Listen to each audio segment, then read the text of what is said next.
बर्तमान तो कंचा आंबर सीजन चली तो से आज आपण सागर शेयर करी कंचा आंब और कंचा लंका को एकदम चटपटा स्पाइसी सुआदिया आंबर आचार ता भी पुणी बिना खरारे मात्र 10 मिनिट रे गोटे वर्ष पर्यंत आपण स्टोर कर रखिपारे किसी भी खराब हेनी।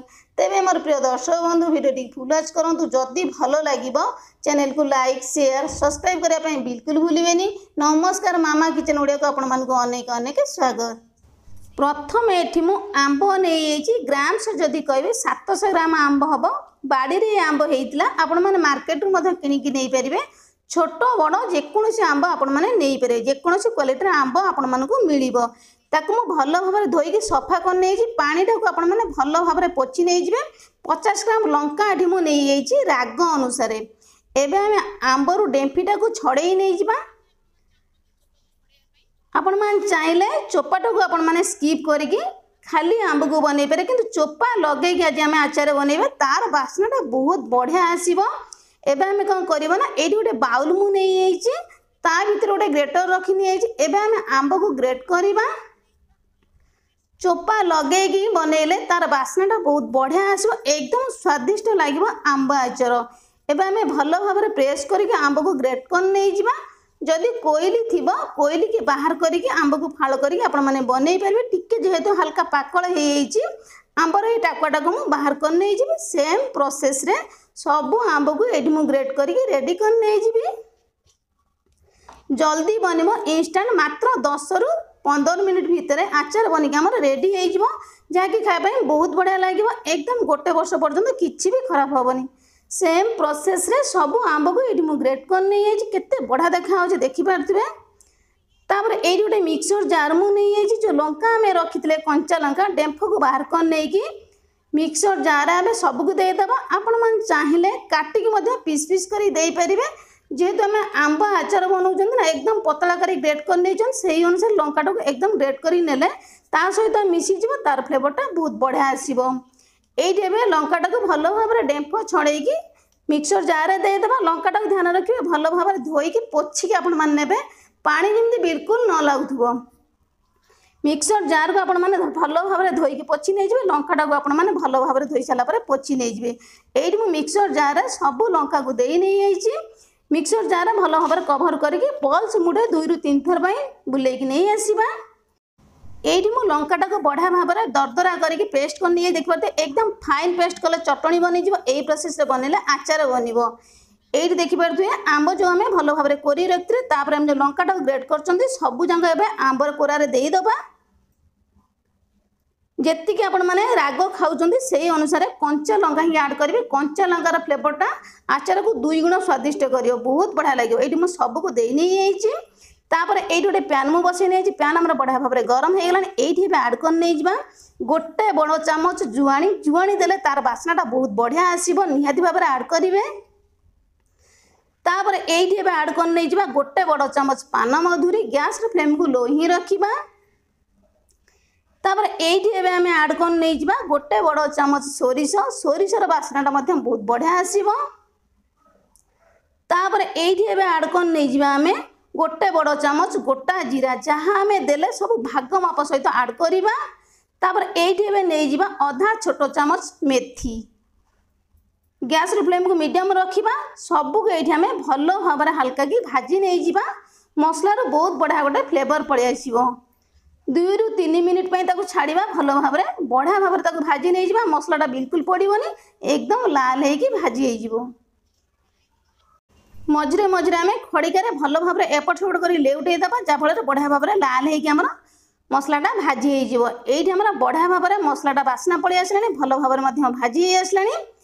यही प्रोसेस आपण मैंने रखिए पोड़ी मसलाटा सांगे सांगे हो सारापर गैस फ्लेम को ऑफ कर प्लेट को ये सबको बाहर कर नहीं मसला को आम ठंडा हाँपाई दबा ता भीतर ये आम तेल को गरम कर नहीं सोरिष तेल को यही सेम पैन में आम आड करवा सोरिष तेल जी आम आचार लगे से अनुसार ये सोरिष तेल आड कर नहीं पाखापाखि 7 रु 8 चामच हम सोरिष तेल को भल भाव में गरम हाँपाई दबा सोरिष तेल गरम हो धूआं बाहरी गले आम ठंडा करके आचार आड कले आचार किसी भी खराब हेनी गोटे वर्ष पर्यंत रखिपारे तेल को भल भाव में ठंडा हाँपाई दबा ठंडा हला भितर तेल आमर मसलाटा आमर बढ़िया भाव में ठंडा हो गलानी। ये गोटे मिक्सर जार मु नहीं जाइए सब मसला को ये आम मिक्सर जार देदेबा। तापर आम ताको मिक्सर जार को कभर देकी भल भाव में दरदरा करके पेसिकी नहीं आसवा। एकदम फाइन गुंड करवानी दरदरा करके पेसिले आचार रहिले जिते आम आचार खाइबा हल्का टी मसला मसली पाटे लगे खायापी आचार टी भारी स्वादिया लगे। ये आपण मैंने देखिपे हल्का दरदरा करके बढ़िया भाव में पेसिकी नहीं आसी मसलाटा को। तापर एबे आम कौन करवा ना जो तेलटा को भल भाव छाड़ी ठंडा हाँ ये बढ़िया भाव में तेलटा हल्का आमर ठंडा हो ये आम ऐड करवा अधा छोट चामच हेंगू। हेंगू देले आचार बिल्कुल खराब हेनी तार बास्नाटा आचार बहुत बढ़िया आसो। ये ऐड कर नहीं जावा अधा छोट चामच हलदी गुंड। तापर ये आम ऐड करवा 2 बड़ चामच काश्मीर रेड चिली पाउडर। आचार भल कलर आसापी ये ऐड कर नहीं। ध्यान रखिए तेलटा उषुम थिला अवस्था आपण मैंने देवे तेल अधिका गरम थे पोड़ीज हल्का उषुम थिला अवस्था देले कौन हम ना हलदीर कंचा स्मेलटा पलैज। काश्मीर रेड चिली पाउडर जो आम देले कंचा स्मेलटा तेल भाजीगला पलैज। ये सबको भल भाव में गोली नहीं गला हाथ मारिक आपने देखिपे तेलटा ये भल भाव में ठंडा हो हाथ में आपको चेक करके देखली तेलटा को भल भाव में आपने ठंडा करके ऐड करेंगे। पूर्व जो आंब आउ कंचा लंका ग्रेट कर रखी नहीं आम ऐड कर नहीं जा स्वाद अनुसार लुण 2 बड़ चामच ये ऐड कर नहीं आपने जी आंब आउ लंका ग्रेट कर नहीं से अनुसार आपने लुण को ऐड करेंगे। तापर जो मसला को आम भाजिकी रखी ये सब मसला गुंड को देदेबा। जी आंब आम नहीं 750 ग्राम पाखापाखि आंब से अनुसार मसला मुझे ऐड कर आंबर क्वांटिटी अधिका ने मसलार क्वांटिटी आपने अधिका बढ़ाई देवे। मसला टी आंबर रही बहुत बढ़िया लगे खायापी। ये देदेबा अधा छोट चामच भिनेगार जहाँकि आचार बिल्कुल खराब हबार चांस ही ना जेहेतु आम बिना खरारे बनाऊँ मात्र 10 मिनिट रे। तापर जो तेलटा को आम भल भाव में ठंडा कर रखते आउ टे गोले नहीं जावा आम मसला मसली टे लगी तले सबको ये ऐड कर नहीं जावा आचार सहित। ये आचार अधिका तेल बिल्कुल ऐड करेंगे अधिका तेल ही बिल्कुल दरकार नहीं। जदि आपण मानक अधिका तेल दवाई चाहूँगी हल्का उषुम करके सोरिष तेल को ऐड करेंगे। एबे आम बाउल को धरिकी सबको भल भाव में गोले नहीं जावा। बहुत बढ़िया बास्ना आसुची सांगे सांगे आचारटा को आम बनवा बिना खरारे मात्र 10 मिनिट आचार बनिक आम रेडी हो भी पुणी वर्ष वर्ष पर्यटन आम साइड रखिपर किसी भी खराब हेनी। जेकोसी टाइम आपण मैंने खाईपर हल्का फुल्का जब भोक लगुव ये आचार गोटे चामच नहीं भात सहित गोलैक आराम से आपण मैंने खाईपर कौन तरकारी दरकार पड़ोनी। आचारटा को आम घोड़े गोटे घंटा छाड़ नहीं गोटे घंटा पर रिजल्ट आपण सामने केते बढ़िया देखा आप देखिपे तेल आमर हल्का सेपरेट हो बाहरी आसी तेल आमर परफेक्ट।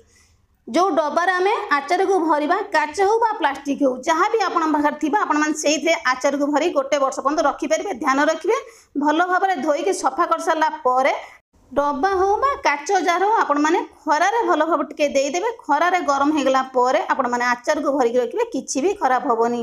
ये मुझे डब्बा टे भल भाव में सुखे नहीं एवं आम कौन करवा ना जो रखी आम आचार बनई सबको ए डबार आम देदेबा बा रखी नहीं जावा देखापी केते सुंदर देखा आपने देखिपे। आचार टी जल्दी बनला कम टाइम रे कम समय एते सुंदर स्वादिया स्पाइस चटपटा आंबर आचार टी खावाई बहुत बढ़िया लगे देखापी जी सुंदर लगुच खावाई बहुत बढ़िया लगे।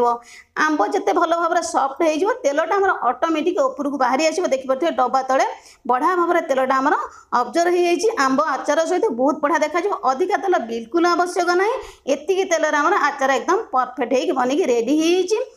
तेबे मोर प्रिय दर्शक बंधु देखिले ना केते कम टाइम रे कम समय एते सुंदर स्वादिया चटपटा स्पाइसी आचार टी आमर बनिक आमर रेडी होगा। तो निहाती भाव में घर थे बनातु निजे खातु समस्त कहतु आज आचार रेसिपी केमिति लागला छोटिया कमेंट करने बिल्कुल भूलिए। तेबे आज रही नमस्कार।